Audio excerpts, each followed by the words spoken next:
Assalamualaikum warahmatullahi wabarakatuh. Selamat siang semuanya.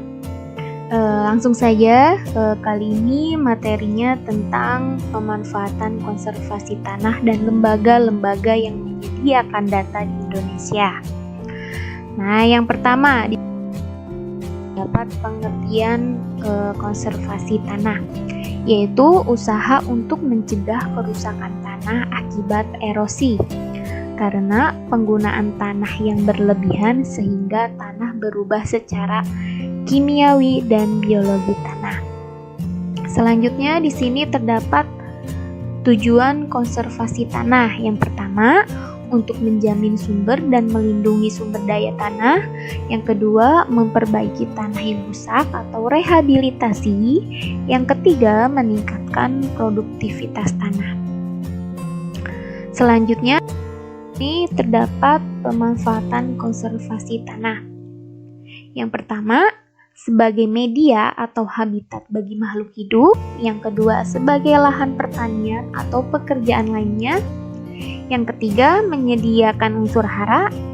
Keempat, menyimpan mineral, tambang, dan bahan bangunan. Kelima, menyimpan dan menyediakan air tawar. Yang keenam, memiliki nilai ekologi atau keseimbangan lingkungan.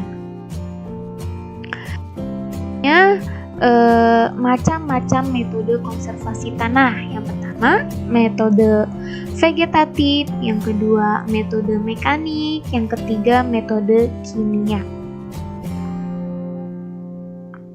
Yang pertama, metode vegetatif, yaitu metode yang menggunakan tanaman atau bagian tanaman untuk mengurangi daya erosi air hujan dengan tanah. Tujuannya agar air hujan tidak langsung mengenai tanah, mengurangi laju air permukaan. Nah, macam-macam metode vegetatif. Yang pertama, reboisasi atau penghijauan atau penanaman pohon dan tumbuhan. Yang selanjutnya di sini strip cropping. Nah, strip cropping di sini ialah penanaman berjalur tegak lurus terhadap aliran air atau arah angin. Jadi, yaitu penanaman berjalur tegak lurus terhadap aliran air atau angin. Selanjutnya, sini yang yaitu penggunaan mulsa. Nah, penggunaan mulsa ini yaitu konservasi dengan menutupi lahan dengan bahan penutup, baik organik maupun non-organik. Nah, di sini contohnya itu organik, yaitu dengan tumbuhan yang sudah kering. Nah, sedangkan yang non-organik biasanya itu lahannya itu ditutupi dengan plastik. Selanjutnya di sini kontur strip cropping, yaitu penanaman berjalur sejajar dengan garis kontur. Biasanya nanamnya sejalur dengan garis kontur atau mengikuti garis kontur, itu namanya kontur strip cropping. Nah, yang terakhir ini yaitu windbreak, yaitu metode penanaman dengan vegetasi secara permanen guna melindungi tanah dari terpaan angin, itu namanya windbreak.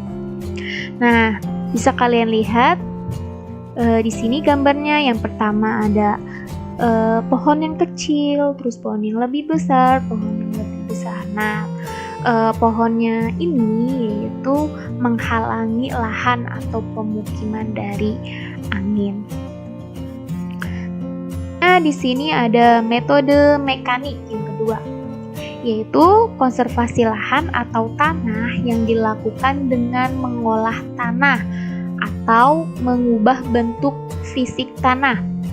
Tujuannya mencegah erosi dan meningkatkan kelas kemampuan tanah atau meningkatkan ketahanan pada tanah. Nah, macam-macam metode mekanik di sini. Yang pertama, terasering. Nah, apa itu terasering? Terasering itu ialah pembuatan teras-teras pada lahan miring. Nih, bisa kan lihat.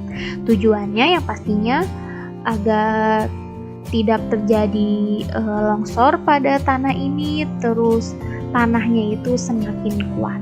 Nah, selanjutnya di sini kontur tillage. Kontur tillage di sini yaitu pengelolaan tanah sejajar dengan garis kontur dan membentuk igir-igir kecil yang memperlambat aliran air dan memperbesar infiltrasi air. Itu namanya kontur tillage. Selanjutnya di sini terdapat check dam. Nah, check dam yaitu kegiatan membendung aliran air melalui parit atau batu atau tembok kecil, sehingga material yang tererosi bisa tertahan dan terendapkan. Selanjutnya di sini ada guludan.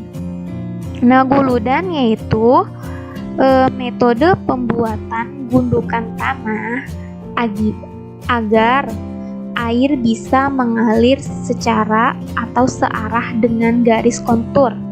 Jadi guludan yaitu metode pembuatan gundukan tanah agar air bisa mengalir searah dengan garis kontur. Itu namanya guludan.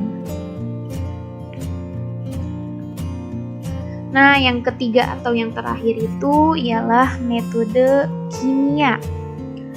Nah, yaitu konservasi lahan yang dilakukan dengan memberikan bahan kimia ke tanah sebagai sarana mencegah erosi dan meningkatkan daya guna tanah. Tujuannya untuk memadatkan struktur tanah agar tahan terhadap erosi. Nah, contohnya menambahkan zat kapur pada tanah yang terlalu asam. Tanah yang terlalu asam ini biasanya kurang bagus untuk ditanami.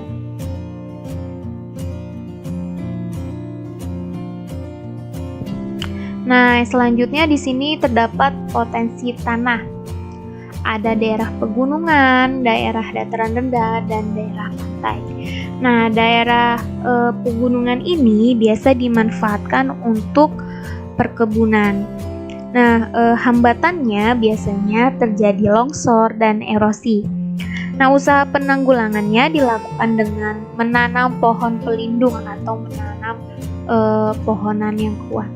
Selanjutnya di sini terdapat daerah dataran rendah. Biasanya dimanfaatkan untuk pertanian intensif atau menanam padi. Nah, kendalanya biasanya gangguan genangan air yang cukup lama akibat banjir. Nah, penanggulangannya yaitu melalui penggunaan tanah secara teratur, disesuaikan dengan kondisi fisik setempat dan pembuatan atau perbaikan saluran air.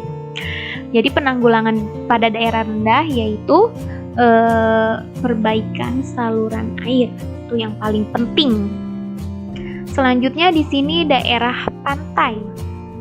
Nah, daerah pantai di sini biasa dimanfaatkan untuk wisata, tambak udang, maupun biasanya itu ada perjualbelikan ikan. Nah, biasanya hambatannya di sini ada gelombang tinggi maupun pasang surut air laut. Selanjutnya yang terakhir